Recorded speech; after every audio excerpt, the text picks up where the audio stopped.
नमस्कार दोस्तों, जय माता दी। दोस्तों, मैं हेमलता उपाध्याय आप सभी का अपने चैनल पर बहुत बहुत स्वागत करती हूँ। दोस्तों, आज की इस वीडियो में मैं आपके साथ बात करने वाली हूँ पूर्णिमा के बारे में। हमारे हिंदू धर्म में मार्गशीर्ष पूर्णिमा का विशेष महत्व होता है। यह तिथि इसलिए भी खास मानी जाती है क्योंकि इस दिन भगवान दत्तात्रेय जयंती के रूप में भी मनाई जाती है। इसी दिन माँ अन्नपूर्णा की जयंती भी मनाई जाती है और इस दिन श्री सत्यनारायण भगवान जी का पूजन करके रात के समय चंद्र देवता का पूजन भी किया जाता है। दोस्तों, पूर्णिमा की तिथि चंद्र देवता को समर्पित होती है। पूर्णिमा तिथि पर सभी पवित्र नदियों में जल में देवी देवताओं का वास माना जाता है। ऐसे में पवित्र नदियों में जल में स्नान करना बहुत ही आवश्यक होता है। जल में स्नान करने पर सभी पाप ताप से मुक्ति मिल जाती है। पूर्णिमा तिथि के दिन भक्तों को गंगा नदी में स्नान अवश्य करना चाहिए।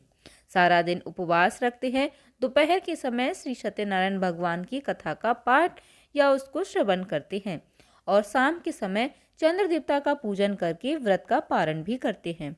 इस बार पूर्णिमा तिथि पर भद्रा का साया भी रहने वाला है और पूर्णिमा तिथि को 2 दिन रहने वाली है। ऐसे में आप यह भी जानना चाहेंगे कि पूर्णिमा तिथि आपका व्रत किस दिन रखना है और किस तिथि में आपको स्नान दान और पूजन करना है।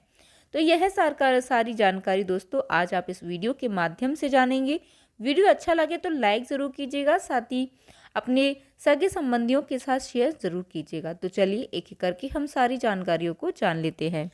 देखिए दोस्तों, पूर्णिमा तिथि बहुत ही विशेष होती है, इसलिए इस दिन किया गया छोटे से भी छोटा दान भी कई गुना पुण्य फल प्रदान करने वाला होता है। वैसे तो श्रद्धालुओं को इस दिन पवित्र नदी के जल से ही स्नान करना चाहिए। आप गंगा जी में जाकर डुबकी लगा सकते हैं। अगर ऐसा ना भी संभव हो पाए तो आप पानी में, घर के नहाने वाले पानी में थोड़ा सा गंगा जल मिला करके स्नान कर लीजिएगा।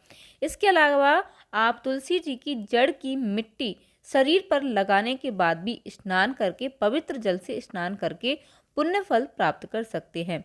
पूर्णिमा तिथि पर भूल कर भी लहसुन, प्याज या मांसाहार का सेवन नहीं करना चाहिए। नाखून, बाल इत्यादि नहीं काटना चाहिए और इस दिन आप पवित्र वृक्षों के नीचे मंदिर में दीप दान कर सकते हैं। चलिए दोस्तों, अब हम जानते हैं कि पूर्णिमा तिथि कब से कब तक प्रारंभ हो जा रही है और कब समाप्त हो जा रही है। तो 14 दिसंबर शनिवार शाम 4:59 से जो है पूर्णिमा तिथि प्रारंभ हो जा रही है और पूर्णिमा तिथि का समाप्त कब हो जा रहा है 15 दिसंबर रविवार को दोपहर 2:31 तक। इस बार 14 दिसंबर शनिवार को पूर्णिमा व्रत रखा जाएगा। अन्नपूर्णा जयंती भी इसी दिन मनाई जाएगी और दत्तात्रेय जयंती भी इसी दिन मनाई जाएगी और 15 दिसंबर रविवार को भी इस बार पूर्णिमा का व्रत रखा जाएगा। पूर्णिमा का जो स्नान दान है वह उदय तिथि के अनुसार किया जाता है, तो आप 15 दिसंबर को ही स्नान दान भी कर सकते हैं क्योंकि पूर्णिमा के व्रत में तुलसी जी की और पीपल के पेड़ की पूजा की जाती है। तो रविवार के दिन तुलसी जी में जल अर्पित नहीं किया जाता है, इस बात का विशेष ध्यान रखिएगा और पीपल के पेड़ की पूजा भी नहीं की जाती है। ऐसे में आप शाम की पूजा शनिवार के दिन कर सकते हैं। हालांकि दोस्तों, व्रत आप दोनों ही दिन तिथियों में कर सकती हैं। जिस तिथि में भी आप व्रत रखना चाहें उस तिथि में रख सकते हैं। उस दिन आपको पूर्णिमा के नियमों का पालन जरूर करना होगा। 14 दिसंबर शनिवार को सूर्योदय होगा 7:04 से और सूर्यास्त शाम को 5:39 पर। ब्रह्म मुहूर्त सुबह 5:28 से 6:16। अभिजीत मुहूर्त दोपहर 12 बजे से 12:42 तक। सिद्ध योग सुबह 8:26 तक के बाद का साध्य योग। राहु काल सुबह 9 बजे से 10:30 यानी कि 10:30 तक। जैसा कि आपने जाना कि इस बार पूर्णिमा तिथि पर दोनों ही दिन बहुत ही शुभ योग बन रहे हैं। सर्वार्थ सिद्धि योग बन रहा है जिसमें सिद्धि योग सुबह 8:26 तक रहेगा। उसके बाद साथी योग अगले दिन तक रहेगा। राहु काल सुबह 9 बजे से 10:30 बजे तक रहेगा और इस दिन दोस्तों चंद्रोदय होगा शाम 4:37। चलिए दोस्तों, अब हम बात कर लेते हैं 15 दिसंबर 2024 रविवार के दिन के मुहूर्त के बारे में। तो सूर्योदय सुबह 7:04 से और सूर्यास्त 5:39 तक। ब्रह्म मुहूर्त सुबह 5:28 से 6:16। सादश योग सुबह 5:07 तक के बाद शुभ योग रहेगा। अभिजीत मुहूर्त दोपहर 12 बजे से 12:43 तक रहेगा। अमृत काल शाम 6:06 से 7:36 तक रहेगा और राहु काल शाम 4:30 यानी कि 4:30 से 6 बजे तक।